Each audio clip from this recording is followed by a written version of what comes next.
Au milieu des champs, la centrale solaire s'étend à perte de vue. Les panneaux photovoltaïques ont été acheminés sur cette ancienne friche à Amiens Nord.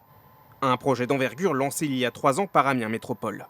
Alors on avait un site effectivement qui était un site qu'il fallait un peu dépolluer, qui était un site pas facile à gérer. Et donc quand on a lancé ce projet, on s'est dit quels sont les endroits qui peuvent accueillir ce projet. Et assez rapidement, on s'est dit que ce site qui était difficile à réutiliser pouvait être un site idéal.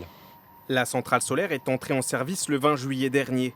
Elle doit produire 13 gigawattheures, l'équivalent de la consommation électrique annuelle de 9000 personnes. L'énergie créée ici doit alimenter le réseau local. Aujourd'hui, c'est rare, c'est quelque chose que nous cherchons à développer de plus en plus, d'en faire un projet ultra local. Donc nous travaillons en ce moment même avec la ville d'Amiens pour que nous arrivions à revendre cette électricité, enfin nous et la ville d'Amiens, puisque la ville d'Amiens est actionnaire, arriver à revendre cette électricité localement, qu'elle soit consommée localement. 20 000 panneaux photovoltaïques ont été installés sur un site de 12 hectares.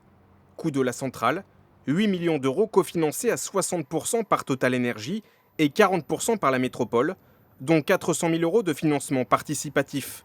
Et le projet se veut respectueux de l'environnement. Donc pour un site de 18 hectares au total, nous en exploitons avec les panneaux solaires presque 12. Et le reste, nous avons certaines poches de biodiversité que nous avons gardées sur le site. La centrale solaire fait partie d'un large plan d'action d'Amiens Métropole. La collectivité s'est engagée à devenir autonome en énergie d'ici 2050.